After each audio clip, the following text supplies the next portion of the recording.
जनसत्ता संपादकीय 23 जुलाई 2025।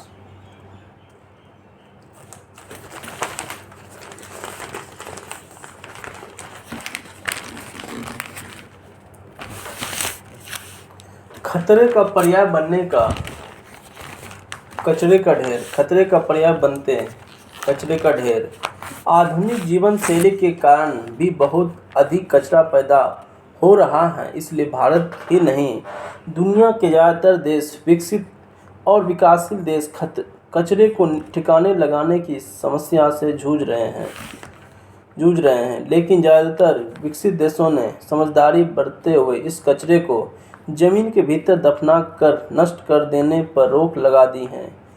पहले उन देशों ने भी इस कचरे को धरती में दफनाने को छूट दी थी, मगर जिन क्षेत्रों में यह कचरा दफनाया गया वहाँ कचरा पट्टी गैसों के उत्सर्जन से पर्यावरण बुरी तरह प्रभावित होकर खतरनाक बीमारियों का जनक बन गया है। दिल्ली के गाजीपुर, भलसवा और ओखला के कचरे ढेर हैं। इसमें रोजाना हजारों टन कचरा डाला जाता है। इसके वैज्ञानिक ढंग से निस्तारण के तकनीकी इंतजामों का अभाव नजर आता है। कचरे के ढेर में अचानक आग लग जाती है, जिससे आसपास के क्षेत्र वायु प्रदूषण बढ़ जाता है। प्रमोद भार्गव। दिल्ली में कचरे की ऐसे ठिकाने खतरनाक साबित हो रहे हैं जो हवा के साथ जल स्रोतों को भी प्रदूषित करते हैं। दरअसल दिल्ली समेत समूचे राष्ट्रीय राजधानी क्षेत्र में कचरे के पहाड़ खड़े कर दिए गए हैं। इनमें निकलने वाली हानिकारक गैसों ने एक बड़ी आबादी का जीना कठिन हो गया है। इन कठिनाई को हटाने और कचरे के वैज्ञानिक ठिकाने से निस्तारण के लिए विभिन्न संस्थाएं राष्ट्रीय हरित प्राधिकरण और सर्वोच्च न्यायालय का दरवाजा खटखटा चुकी हैं, लेकिन नतीजा डाक के 3 पात ही रहा है। अब मौसम के अनुमान के तर्ज पर कचरा पट्टी पर समय पूर्व चेतावनी तंत्र जैसी व्यवस्था होगी। इस कचरे से उत्सर्जित होने वाली ज्वलनशील मीथेन गैस को चिन्हित करने वाले डिटेक्टर भी लगाए जाएंगे। साथ ही इन ठिकानों के तापमान पर निगरानी करने के लिए नाम कॉन्टेंट इंफ्रारेड थर्मामीटर भी लगाए जाएंगे। वायु गुणवत्ता प्रबंधन आयोग ने इस ठिकानों पर आग लगाने की घटनाओं को भी रोकने और इससे होने वाले प्रदूषण की रोकथाम के लिए 8 सूचियां निर्देश भी जारी किए हैं। दिल्ली, हरियाणा, उत्तर प्रदेश, राजस्थान सरकार को राष्ट्रीय राजधानी क्षेत्र की सभी बड़ी समस्या कचरा पट्टी पर इन निर्देशों का पालन करना होगा। दिल्ली में गाजीपुर, भलसवा, ओखला में कचरे के बड़े ढेर ने इनमें रोजाना हजारों टन कचरा डाला जाता है। इसके वैज्ञानिक ढंग से निस्तारण से तकनीक इंतजाम का अभाव साफ नजर आता है। राष्ट्रीय हरित पंचाट ने इस समिति गठन करके राष्ट्रीय राजधानी क्षेत्र के कचरे से बिजली पैदा करने की संभावना तलाशने की कहा गया था, लेकिन दिल्ली सरकार, दिल्ली प्रदूषण नियंत्रण समिति और केंद्रीय प्रदूषण नियंत्रण बोर्ड किसी परिणाम तक नहीं पहुंच पाए। कचरे के ढेर में अचानक आग लग जाती है, जिससे आसपास के क्षेत्र में वायु प्रदूषण बढ़ जाता है। दरअसल कचरा डालने से पहले प्लास्टिक, जैविक और जैव चिकित्सा से जुड़े कचरे की अलग करने की व्यवस्था मौजूद नहीं है, जिससे वे ठिकाने सिर्फ कचरा जमा करने के मैदान बन गए हैं। मीथेन गैस अत्यधिक ज्वलनशील होती है। कचरे के बड़े ठिकाने पर जमा जैविक कूड़े के विघटन होने से मीथेन गैस का उत्सर्जन होता है। इन गैसों में गंध और रंग नहीं होता, इस कारण इसके रिसाव का भी आसानी से पता नहीं चलता। माना जाता है कि हवा में मीथेन की 5 से 15% की सांद्रता से आग लग सकता है। Methane gas green house gas है। ऐसे में सबसे ज़्यादा जरूरी है कि महानगरों में इस तरह के बड़े कचरों के ढेर खड़े होने से रोका जाए। इसके लिए कचरे को अलग कर उनका पुनर्चक्रण और उसके खाद एवं ईंधन तैयार करने पर विचार किया जाना चाहिए। गैस उन स्थलों को उत्सर्जित होती है जहाँ गड्ढों में शहर का कचरा भर दिया गया हो। इस कचरे से औद्योगिक कचरा भी शामिल है, जो प्रदूषण की भयावहता और बढ़ जाती हैं। हमारे देश के नगर पालिका और भवन निर्माण के गड्ढे वाली भूमि समतलीकरण का बड़ा अभाव आसान उपाय कचरे की खोज लेते हैं। रोजाना घरों से निकलने वाले कूड़े और इलेक्ट्रॉनिक कचरे ने इन गड्ढों को पाटने का काम किया बिना किसी रासायनिक उपचार के कर दिया जाता है। इस निर्मित कचरे के मौजूद कई रासायनिक परस्पर संपर्क में आकर जब 5-6 वर्ष बाद रासायनिक क्रियाएं करते हैं तो इनमें से जहरीली गैस पैदा होने लगती हैं। कचरे के सड़ने से बनने वाली इस बदबूदार गैसों को वैज्ञानिक ने कचरा पट्टी गैसों के दर्ज में रखकर अलग ही श्रेणी बना दी। दफन कचरे के भीतर भी जहरीली तरल पदार्थ जीनोम का तिरंगे में रिश्ता है। ये जमीन के भीतर रहने वाले जीवों के लिए भी प्राणदायक होता है। भूगर्भ में निरंतर बहते रहने वाले जल स्रोतों से मिलकर यह शुद्ध पानी को भी जहरीला बना देता है। गंधक के अनेक जीवाणुनाशक यौगिक भूमि में फैलकर उसकी उर्वरा क्षमता को नष्ट कर देते हैं। आधुनिक जीवन शैली के कारण भी बहुत अधिक कचरा पैदा हो रहा है। इसलिए भारत ही नहीं, दुनिया के ज़्यादातर विकसित और विकासशील देश कचरे के ठिकाने लगाने की समस्या से जूझ रहे हैं, जिससे ज़्यादातर विकसित देशों ने समझदारी बरतते हुए इस कचरे को ज़मीन के भीतर दफनाने के नष्ट करने पर रोक लगा दी। पहले इन देशों में भी कचरे धरती में दफना देने की छूट थी, मगर जिन जिन देशों ने ये कचरा दफनाया वहाँ कचरा पट्टी गैसों के उत्सर्जन से पर्यावरण बुरी तरह प्रभावित होकर खतरनाक बीमारियों का जनक बन गया। जब ये रोग लाइलाज बीमारियों के रूप में पहचाने जाने लगे तो देशों का शासन प्रशासन जागा और उसने कानून बनाकर औद्योगिक और घरेलू कूड़े कचरों को अपने देश में दफना करने पर सख्त प्रतिबंध लगा दिए। तब इन देशों ने इस पट्टी को ठिकाने लगाने के लिए अन्य और विकासशील देशों की तलाश की। दुनिया के कई देश आज औद्योगिक कचरा भारत के समुद्री तटवर्ती इलाकों में जहाज़ों से भेजते हैं। इन देशों में अमेरिका, चीन, ब्राज़ील, ऑस्ट्रेलिया, जर्मनी और ब्रिटेन प्रमुख हैं। ऐसे ही कारणों से कचरा पट्टी गैसों का उत्सर्जन बढ़ रहा है। इन गैसों के संपर्क में आने से दिमाग, सांस और त्वचा के साथ एलर्जी बढ़ रही। कचरे के ढेर से होने वाले प्रदूषण की वजह से गर्भ में पल रहे शिशु तक का स्वास्थ्य प्रभावित होता है। नियमानुसार कचरा मैदानों में भवन निर्माण का सिलसिला 15 वर्ष बाद होनी चाहिए। इस लंबे अवधि में कचरे के सड़ने की प्रक्रिया पूरी हो जाती है, गैसों का उत्सर्जन भी समाप्त हो जाता है और जल में घुलनशील तरल पदार्थ का बनना भी बंद हो जाता है। मगर प्रकृति की इस नैसर्गिक प्रक्रिया में पूरी होने से पहले ही हमारे यहाँ जमीन के समतल होने के तत्काल बाद ही आलीशान इमारत खड़ी करने का सिलसिला शुरू हो जाता है, जिसका नतीजा उस क्षेत्र में रहने वाले आबादी के भुगतना पड़ता है। इस औद्योगिक और घरेलू कचरे को नष्ट करने के प्राकृतिक उपाय भी आसान सामने आ रहे हैं। हालांकि हमारे देश में ग्रामीण अंचलों में घरेलू कचरे मानव और पशु मलमूत्र को प्रसन्न कर खाद बनाने की परंपरा रही है। एक ऐसा ही अनूठा प्रयोग औद्योगिक एवं घरेलू कचरे को खत्म करने के लिए सामने आया है। अभी तक हमें केंचुओं का इस्तेमाल खेतों के उत्पादन बढ़ाने के लिए वर्मी कंपोस्ट खाद के निर्माण करते हैं। अब औद्योगिक कचरे को केंचुओं से निर्मित वर्मी कल्चर में ठिकाने लगाने का सफल प्रयोग हुआ है। अहमदाबाद के निकट मुथिया गांव में एक परियोजना शुरू हुआ। इसके तहत जमा 60,000 टन कचरे को 50,000 केंचुए छोड़े गए। चमत्कारी ढंग से केंचुओं ने इस कचरे पर सफाया कर दिया। फलस्वरूप यह स्थल पूरी तरह प्राकृतिक ढंग से जहरीले प्रदूषण को मुक्त हो गया।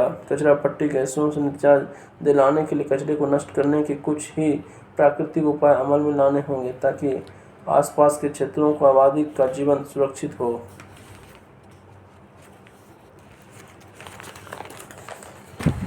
ढाई आखिर देशों की अपनी लड़ाई है और मानवता की प्रति जो श्रद्धा और प्रेम होनी चाहिए वह अध्ययन होता जा रहा है। हम सभी गांधी, नेल्सन मंडेला और मदर टेरेसा जैसी विभूतियों के मानवतापूर्ण कार्यों के परिचित हैं, लेकिन उनका व्यवहार में प्रयोग नहीं करना चाहते हैं। मूल कारण है कि सभी लोग और देश धन और ताकत की होड़ में हैं। ऋतुप्रिया शर्मा। सदियों पहले कबीर ने कहा कि ढाई आकर प्रेम पढ़े तो पंडित हो। ये सुनने में भी अच्छा है और समझने में भी इसके विस्तार का कोई अंत नहीं। ये अवधारणा हम सभी भली भांति जानते हैं कि हर एक विवाद यह समस्या के समाधान की कोशिश में अगर प्रेम की भावना आ जाए तो विवाद अपने आप ही समाप्त हो जाता है। हम जिस समाज में रहते हैं, मनुष्य ने उस प्रेम के कई रूप बनाए, उन्हें ग्रहण किया, चाहे वो स्त्री पुरुष के प्रेम हो, माँ बच्चे, भाई बहन या फिर मित्रवत प्रेम आदि। ये सभी अपने अपने प्रेम से बंधे हुए प्रेम की अनगिनत परिभाषा हैं और रूमानी लेखकों और कवियों ने तो इसका आसमान की ऊंचाई तक भी पहुंचाया है। चाहे मनोवैज्ञानिक इसे किसी भी रूप में समझे, लेकिन यह एक अद्भुत मानवीय संवेदना है। कितनी ही निर्लिप्त मनुष्य क्यों न हो, प्रेम कभी न कभी अपने किसी रूप उसे अपने आप में लपेट ही लेता है। विडंबना यह है कि जिस तेजी के साथ हमारा समाज आगे बढ़ने के दावा करता रहा है, उतनी ही तेजी से संवेदनात्मक डोर कमजोर होती गई है। आज हालत यह है कि चारों चारों ओर धीरे धीरे दुनिया में मनुष्यों के बीच विशुद्ध प्रेम मिलना मुश्किल देखने लगा है। जग जाहिर है कि भौतिकता का यह दौर में लीलता जा रहा है। इसने न केवल हमारी भावनाओं को काबू में कर लिया है, बल्कि हमारी आत्मा भी सूख चुकी चुकी लगती है। कभी भावनाओं से भीगा हुआ मन, जीवन का नमकीन स्वाद जो कभी हमारे अंतर्मय को लपेटे हुए था, उसे इस चौकाचौंध ने अपने ही समाहित कर लिया है। प्रेम अब निश्चल नहीं रहा, मतलब की बात बन गया है। हम एक दूसरे को क्या दे सकते हैं, यह भी नफ़ा नुकसान के गणित पर आधारित होने लगा है। किसी समय में एक दूसरे के साथ जुड़ाव को प्रेम कहा जाता था, वरना एक दूसरे से अलग होने में देर नहीं लगती। हमने किसी के लिए क्या किया, इस मापदंड के आधार पर ही प्रेम की वापसी संभव है। कुछ घटनाओं के आधार पर ऐसी ही व्याख्या सामने आने लगी कि प्रेम अब पैसा और शारीरिक आकर्षण से जुड़ गया है। प्रेम वैसी ही कुछ वास्तविक कहानियों ने अपना महत्व खो दिया, जिन्हें लेकर हम कई बार अचानक काल्पनिक हो जाते हैं। आज हालात ये हैं कि निजी आग्रहों से संचालित कुछ लोगों की नज़र में प्यार एक बेमानी चीज़ है। इसका कारण उनकी जड़ सोच या कुछ उदाहरणों के आधार पर बनी उनकी धारणा हो सकती है, लेकिन यही आखिरी सच नहीं भी हो सकती हैं। आज के डिजिटल युग में पुरुष और महिलाओं को एक दूसरे से संवाद स्थापित और मिलने जुलने की सुविधा विकसित करने वाले मंच यानी डेटिंग वेबसाइट ने इसका अलग ही स्वरूप दिया है। ऐसे कृत्रिम और सुनियोजित तरीके से विकसित होने वाले संबंधों के दौर में लोग भाग्यशाली हैं कि उन्हें आज भी भरपूर और विशुद्ध प्रेम मिल रहा है। विडंबना यह भी है कि जो इस तरह के पवित्र भाव के साथ किसी को प्रेम अर्पित करते हैं, उसके जवाब में कुछ लोग उनकी भावनाओं को कद्र नहीं करते हैं। ऐसी ही स्थिति में ऐसे सवाल उठते हैं कि अगर ईमानदार भावनाओं को भी ज़रूरत पर सम्मान नहीं मिले, तो प्रेम कहाँ अपना घर बनाए। बहुत तेज भक्ति दुनिया में आज रिश्तों को भी स्वरूप बदल रहा है। अब काम पड़ने पर भी लोग एक दूसरे से मिलते हैं। पहले की तरह लगाव अब खत्म होता जा रहा है कि कोई काम नहीं था, बस आपसे मिलने का मन किया और यूं ही मिलने आ गए। आज तो प्रेम के सारे खेल में धन का भाव केंद्रित हो गया। किसी को लगता है कि कोई व्यक्ति उसे भरपूर सुख और सुविधा दे सकता है या नहीं, तो कोई यह सोचता है कि धन दौलत और सोने शौकत के साथ उनका विवाह हो, ना किसी अच्छे जीवन साथी से। अगर किसी के मन में इस तरह के विचार भरे हो तो उसके साथ कोई प्रेम कैसे कर सकता। अगर वैश्विक संदर्भ में इस मसले पर विचार करें तो विश्व की सारी समस्या इसे प्रेम विहीन भौतिकतावाद युग की देन है।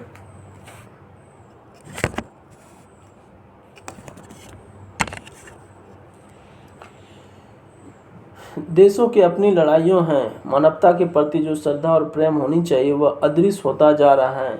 हम सभी गांधी, नेल्सन मंडेला और मदर टेरेसा जैसी विभूतियों की मानवतापूर्ण कार्य से परिचित, लेकिन इसका व्यवहार में प्रयोग नहीं करना चाहते। इसका मूल कारण है कि सभी लोग और देश धन और ताकत के होड़ में हैं। एआई यानी कृत्रिम बुद्धिमत्ता से लेकर बाजारवादी अर्थव्यवस्था तक सभी लोग हर क्षेत्र में अपने आप को आगे बढ़ाना चाहते हैं। अब इंसान लोगों के बजाय रोबोट से बात करना पसंद करने लगे हैं। इसका सिरा कहाँ तक जाएगा? क्या रोबोट से बात करना पसंद करने वाला इंसान भी एक दिन गुम हो जाएगा? एक मूलभूत तथ्य हमें समझना होगा कि भावना का संबंध सिर्फ इंसानों से तरक्की करना बहुत अच्छी बात है, लेकिन हर चीज़ को विज्ञान, तकनीकी, पैसा, बाजार और शक्ति से जोड़ देना गलत ही नहीं, बल्कि मानवता के अंत की शुरुआत है। अगर हमें अपनी मानवीय संवेदनाएं और अपने सभ्य होने की प्रक्रिया की अहमियत को बचाना है, तो न केवल व्यक्तिगत स्तर पर बल्कि वैश्विक स्तर पर भी प्रेम के तत्व को बढ़ावा देना होगा। प्रेम ही हमें सामाजिक रूप से मजबूत बनाएगा और वैश्विक शांति के रास्ते में आने वाली रुकावटों को दूर करेगा। प्रेम का कोई मोल नहीं, इसका अस्तित्व कायम रखकर ही हम जीवन की पहेली को सुलझा सकते हैं और अपने आपको सुकून के रास्ते पर ला सकते हैं।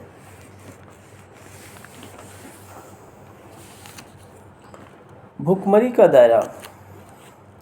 दुनिया भर के विश्वास के बड़े बड़े दावे किए जा रहे हैं। बुनियादी ढांचे से लेकर प्रौद्योगिकी के विकास के नई नई मिसाल दी जा रही हैं। इसी का दम भरकर किसी अन्य ग्रह पर जीवन की खोज करने या भविष्य में चांद पर बस्ती बनाने के दावे भी किए जा रहे हैं। मगर क्या वास्तव में विकास का पैमाना यही है कि समाज का समग्र उत्थान तत्व विकास की इस धारा में कहाँ है?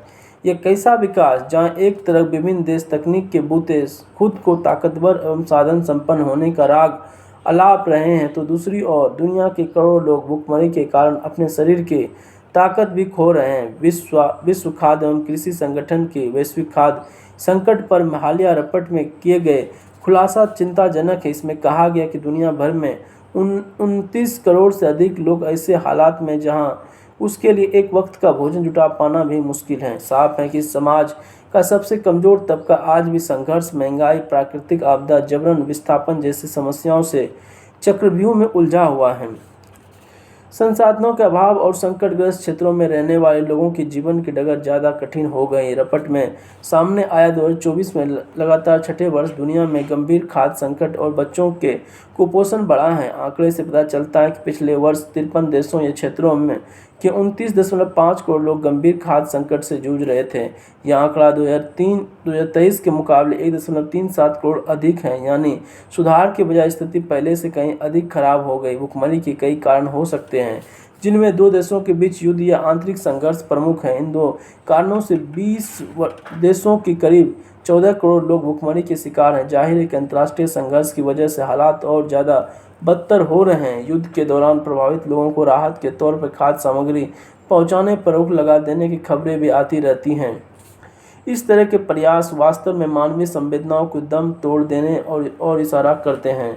महंगाई और बेरोजगारी की उपजी विकट आर्थिक स्थिति भी भुखमरी के प्रति जिम्मेदार। रिपोर्ट में कहा गया कि इन दिनों कारणों से 15 देशों में 5.94 करोड़ लोगों को जीवन संकट में है। उसके अलावा सूखा और बाढ़ ने 18 देशों में 9.6 करोड़ लोगों को खाद्य संकट में धकेल दिया है। इस पर तुरा यह है कि इन लोगों को खाद्य एवं पोषण सहायता के लिए मिलने वाले अंतर्राष्ट्रीय वित्तीय मदद में भी भारी गिरावट आई है।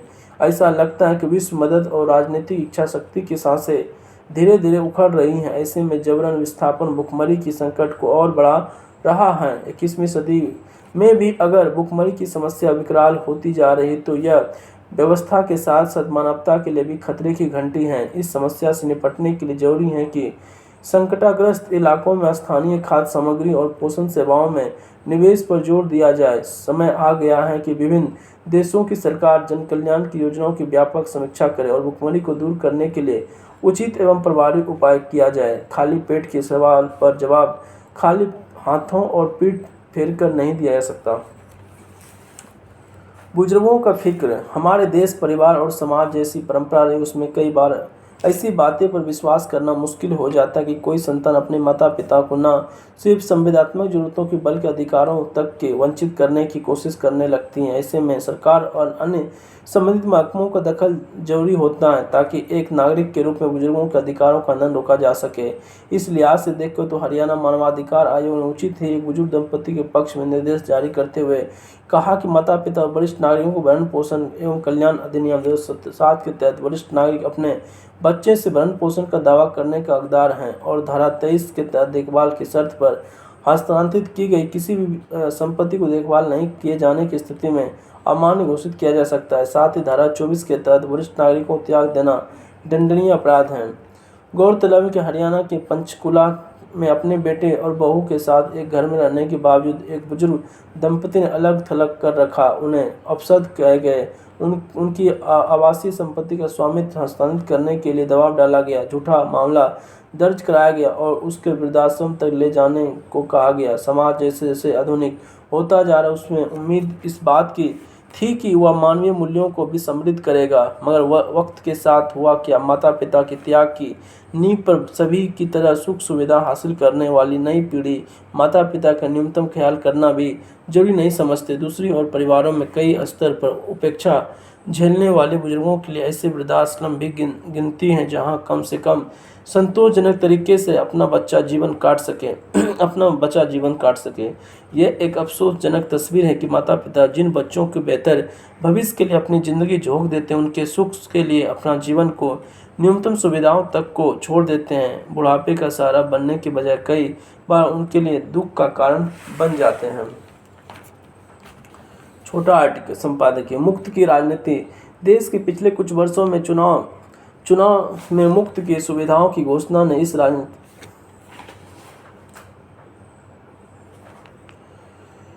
चुनावी मौसम आते ही सत्ताधारी और विपक्षी दल जनता को वादे और झड़ी लगा देते। इसे मुफ्त बिजली, पानी, राशन, युवाओं को लैपटॉप, मोबाइल तथा बेरोजगारी भत्ता घोषणा शामिल है। दुर्भाग्यवश यह परंपरा लोकतंत्र की जड़ों को मजबूत करने के बजाय पर लोगों के जाल में उलझा रही। इस संदर्भ में यह समझना जरूरी है कि इन मुफ्त योजनाओं के जन कल्याण के नाम पर प्रचारित किया जा रहा है, लेकिन इसका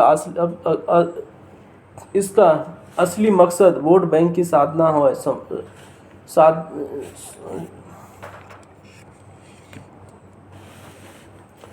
वोट बैंक की साधना होती है। चुनावी घोषणा पत्र विकास के मुद्दों पर आधारित होने के बजाय मुफ्त सुविधाओं की प्रतियोगिता बन चुके हैं। जब तक जनता इस तरह के प्रलोभों को समझ नहीं पाएंगे तो अपने मत का प्रयोग विकास और जवाबदेही के आधार पर नहीं करेगी, तब तक लोकतंत्र सशक्त नहीं हो सकता। सरकार को भी सोचिए कि वो काल्पनिक राजनीतिक लाभ के लिए मुक्त घोषणाओं को राजनीति से ऊपर उठे और दीर्घकालिक विकास की योजनाओं पर कार्य करे। यही वक्त का तकाजा है। मोहम्मद अजहर आलम अंसारी, पूर्णिया। सुशासन के बीच। बेशक विपक्षी दलों द्वारा बिहार में लालू प्रसाद के मुख्यमंत्री काल की जंगल राज की संज्ञा दी, लेकिन बिहार में अब उन्हीं दलों की सरकार है, फिर भी ताबड़तोड़ हत्या हो रही। यह किसी दहशतगर्दी से कम नहीं। मुख्यमंत्री नीतीश कुमार को सुशासन बाबू कहा जाता है, लेकिन आज बिहार की चर्चा हिंसक घटनाओं के लिए की जा रही है। फिलहाल मौजूदा विपक्षी दल हत्या की कई घटनाओं पर सवाल उठा रहे हैं। यह निष्पक्ष रूप से देखा जाए तो बिहार की जनता के लिए यह चिंता का विषय है। वर्तमान में भाजपा और जनता दल एक ही सरकार के लिए शुभ संकेत कतई नहीं। संभवतः यह पहली घटना है जहां अस्पताल में सघन चिकित्सा कक्ष में व्यक्ति को गोली से भून दिया गया। हमलावर आसानी से फरार हो गए। बिगड़ती कानून व्यवस्था बिहार में बड़ा चुनावी मुद्दा है, जिस पर अभी लगातार राजनीतिक घमासान देखने को मिलेगा। वीरेंद्र कुमार जाटव, दिल्ली। आपदा के जोखिम।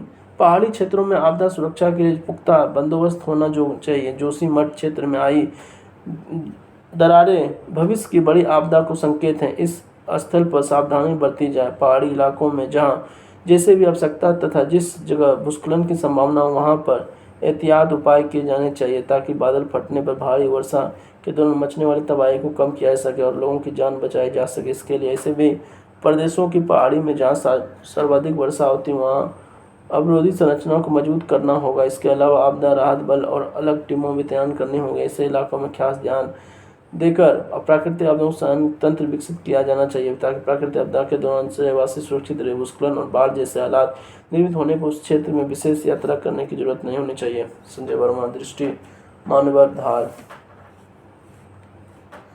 अफवाहों की सिरा। एक समय था जब किसी विमान के बम होने की धमकी आम बात हो गई थी, जबकि जांच कुछ ही नहीं मिलता था, लेकिन विमान यात्रियों को काफ़ी परेशानी उठानी पड़ती थी। अब इसी तरह दिल्ली स्कूल और कॉलेजों में बम की धमकियां सुनने को मिलने लगी। इसकी जांच कीजिए जाती तो वहाँ भी परिणाम डक में 3 बात की निकलती हैं, यानी यहाँ भी बम की धमकी कोरी की अफवाह ही निकलती है। आखिर बम की अफवाह उड़ाने वाले गिरोह कौन है, यह भी देखने में आया कि चाहे विमानों में बम फैलाने हो या फिर स्कूल, दोनों ही जगह पर अक्सर कोरी अफवाह निकलती। पुलिस की जाँच में यह भी निकला कि इस तरह की सारी अफवाहें साइबर फेंके में फैलाई जा रही। भले ही धमकियां अफवाह साबित हो, लेकिन इससे जोखिम है।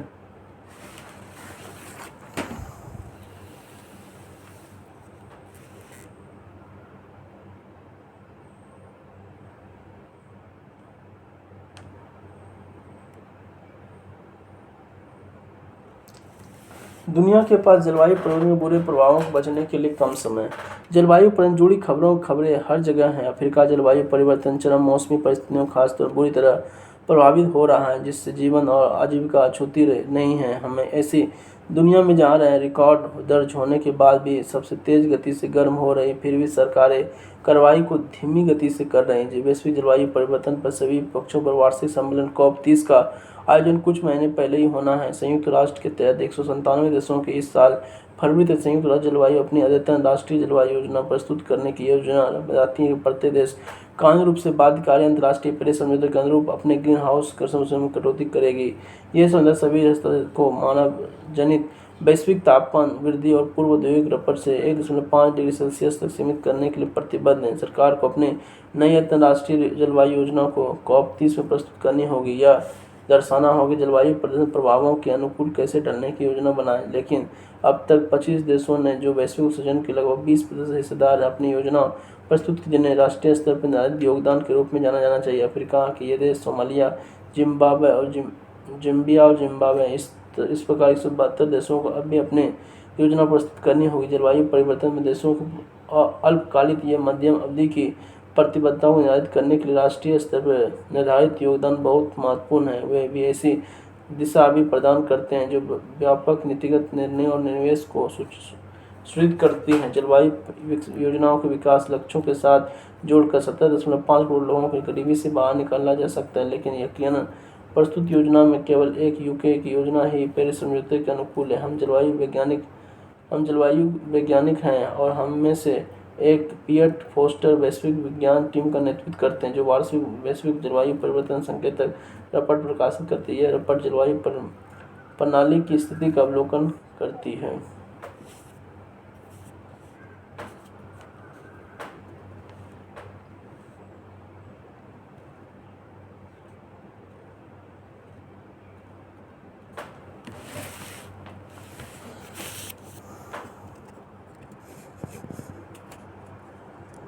केंद्र पर हर साल बढ़ेगा विद्युत चालित वाहनों की संख्या। उपराष्ट्रपति चुनाव मंडल में राजग को बढ़त। किसान राजेंद्र के खेत में 12 मासी फल सब्जियां। अखिलेश यादव के केदारनाथ मंदिर को हो रहा है जो